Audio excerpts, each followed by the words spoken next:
I just got done finishing the most recent autistic actuality video, but I wanted to go ahead and film this vlog, because I'm actually having a good hair day for once. Seemed a terrible waste, not to at least do something with it. But after I finished that, the last video, I sat down and was playing a game to just kind of zen myself. And I thought, what better thing to do a video on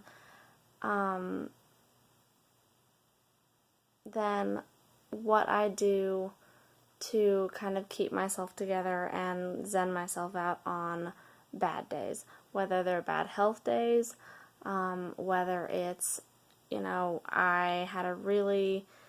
I was really hopeful about a service dog prospect that didn't pan out, just like with Sherlock, or if it's a day where my autism is just killing me, it's just whooping me and running me over.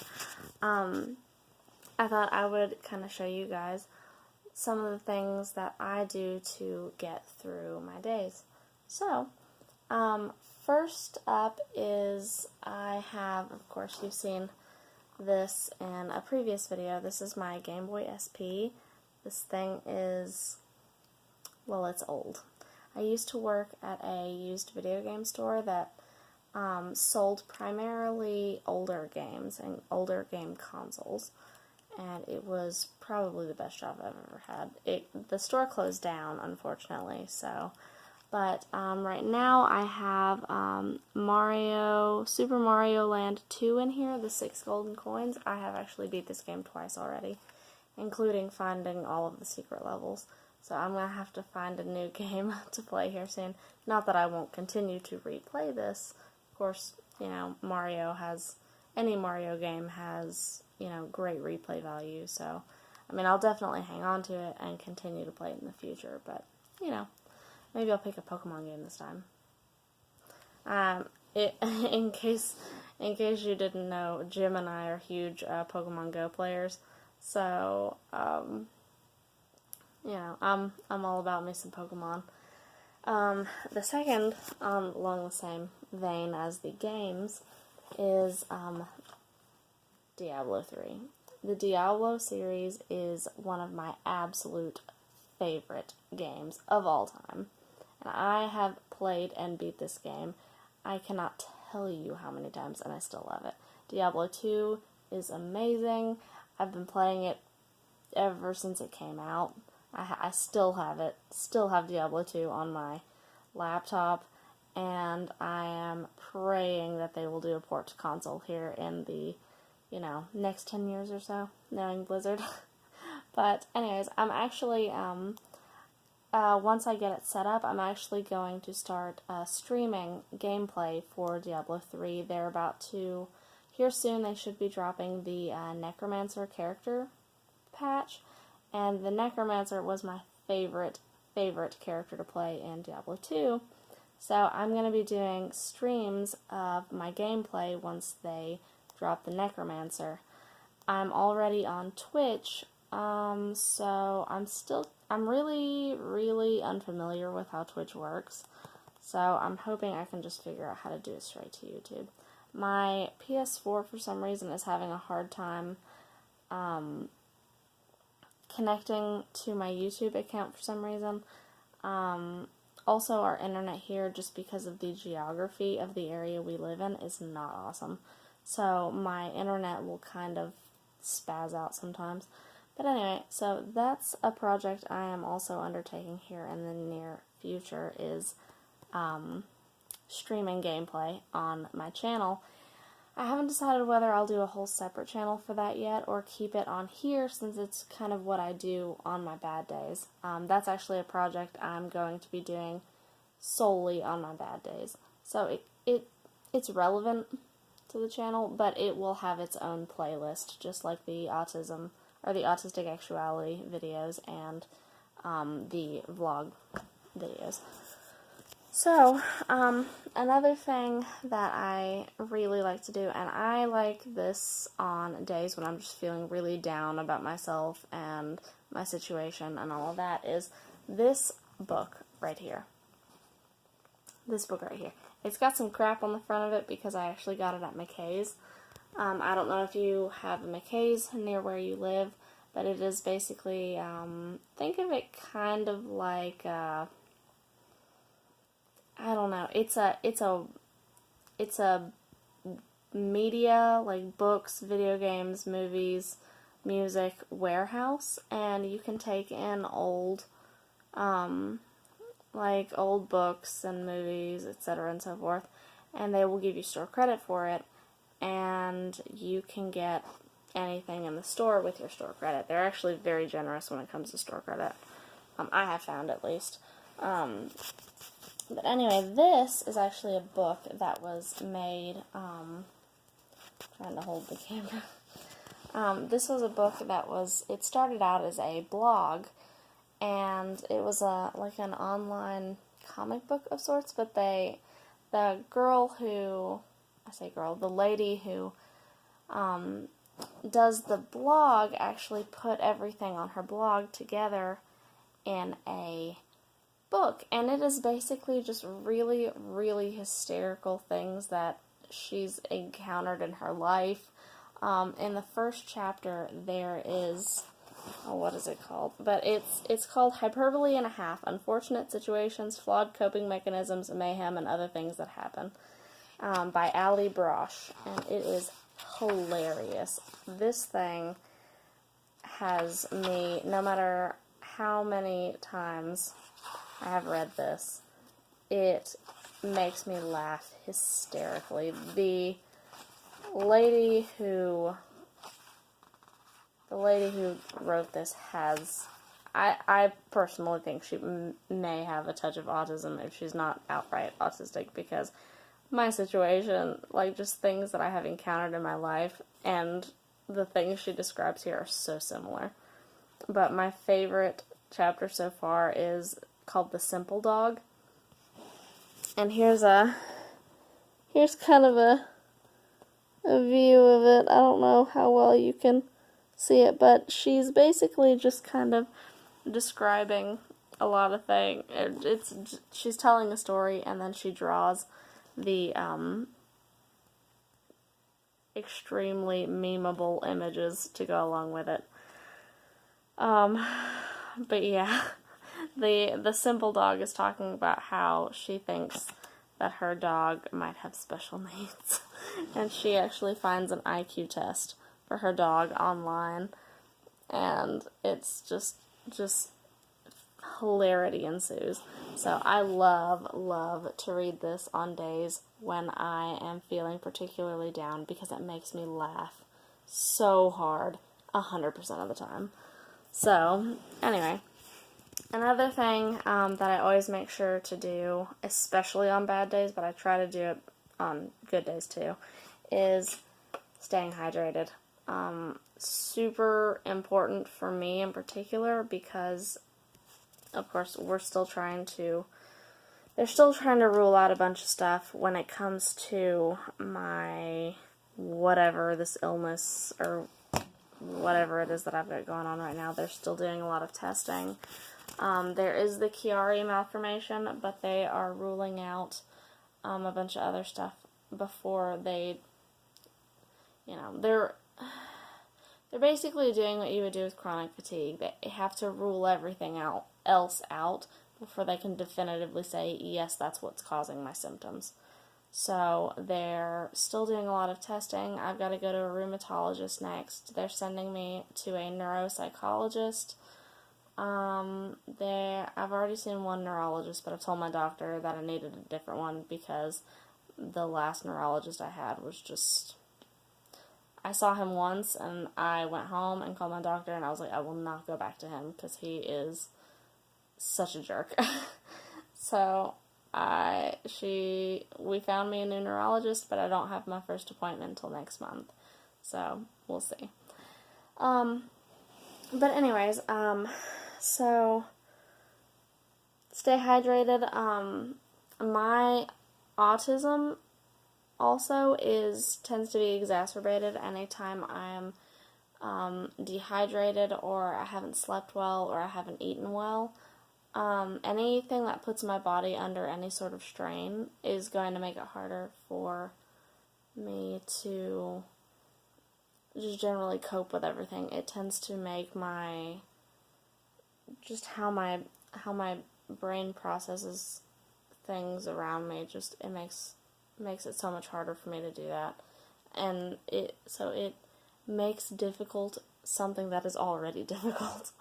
So it just worsens everything. So I always try to make sure that I'm, eating well, sleeping as well as I can, and then staying hydrated.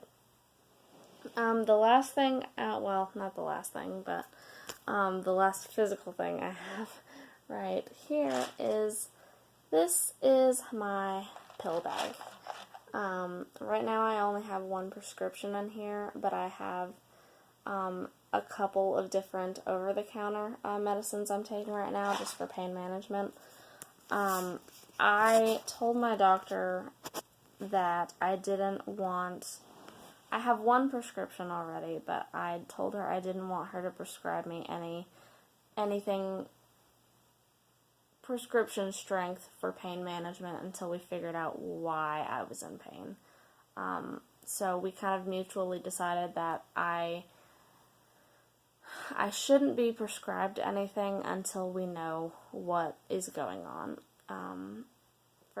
And I've got a lot of different things going on. I've got a lot of joint pain. I've got a lot of nerve flares. So what may work for one may not work for the other.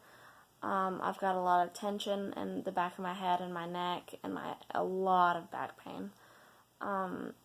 So it's just, I've got a lot of different things going on right now, and it may be that I just have multiple conditions. We're just not sure yet. My doctor, I think, seems to be leaning more in that direction. She seems to think that I might have more than one thing going on. So it's just, we're both kind of hesitant for me to start taking a prescription drug before we know what's really going on. Also, I have a small child that requires me to be able to react very quickly, and because my fatigue is already so bad, I don't want to take something that is going to make me drowsy. So I'm very hesitant to take anything prescription, because most of what she would give me has the side effects of it could make me drowsy, it could slow my reaction times. And with a toddler as freakishly active as my sweet, dearest Sam is, you kind of need to be quick on your feet. Also, we have a lot of, she's going to occupational therapy right now, so she also needs me to be able to not only take care of her, but also do her at-home therapy with her. So, it's not just about taking care of myself and doing housework. I also have to, play a sort of pseudo-therapist for her when we're home, too, because, of course, she can only go to occupational therapy once a week. So we have a lot of at-home stuff that we were told to do with her. So it's just, I have a hard enough time with it without taking something that, yeah, it might help my pain, but it will make everything else so much more difficult because of the side effects it'll have.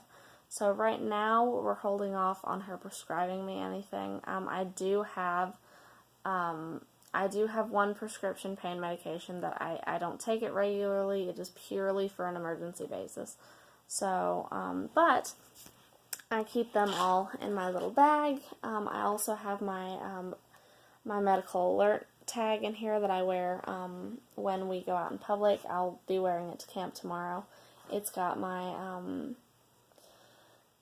it has my emergency contact information. It has a thing on there, please do not call 911 if I'm having a meltdown, which people have tried to do before. I don't know if you know how expensive ambulances are, but that stuff's legit. So I have on there, please do not call an ambulance. I just need quiet and to be by myself. It's got I have some allergies to pretty common medications, so it's got that on there. Please don't give it to me. I put a little strap on here. This might seem odd because it already has a strap. This is actually so it slides over. There's a little notch on my walker, and there's a I slide it over that notch on my walker, so it will. I'll have it with me. Also, it fits right over the where the brake is on my wheelchair. It will actually hang on that brake, but not get in the way of the wheel or of me actually braking. So I put it on there too. I think I can actually hang it on my handles if I want to, but I have Pathfinder buttons and Gen Con buttons. This is the bottom button is for a tabletop game we actually played recently called Polaris. It's actually it originated in France. It just released in the U.S. this past year. It's really fun. Pathfinder, of course, I'm a huge Pathfinder fan. It's really my favorite tabletop game to play. But they were actually handing out these free buttons at the Paizo table at Gen Con this past year. I can't wait to go back to Gen Con, guys. I love it. So anyways, that's some of what I do for my pain management, at least. I have 2 over-the-counter medications that I double up on just kind of throughout the day as needed. You can actually take ibuprofen and acetaminophen together because they're not the same class of drug is what my doctor told me. So I take 2 acetaminophen. I start out with those because they tend to work better for me, I think. I just have to take a lot of them. More than I'm really comfortable with. Which is why I started taking the ibuprofen with it. But I start out with the acetaminophen, and if I'm still hurting badly after an hour later, I'll take the ibuprofen, and I kind of just do that every 4 to 5 hours throughout the day, and that's how I'm managing at the moment. So hopefully they'll figure out what's going on soon, and we can find something better. But anyways, that's kind of some of the things that I do for my bad days. Of course, I use my walker and my wheelchair. If it's a really bad day, I won't do housework. I will put it off till the next day. And it's actually taken me a while to learn that that's okay to do. So you just have to be good to yourself, guys. You really do. It's sometimes, we just have to accept the fact that we can't be Superwoman all the time. I'm pretty sure I'm never Superwoman, but you can't be, sometimes you just have to be kind to your body and, take it easy. It's okay to take it easy for a day. So, just try to be nice to your body on your bad days. Even if you don't have, say, a chronic illness or, a sensory processing disorder or autism or anything like that, maybe you're perfectly fine, but still, everybody has bad days, and everybody has days where we just need to be nice to ourselves. So, anyway, I thought you guys might be interested in that. If not, cool. But I will see you guys in the next video. Bye!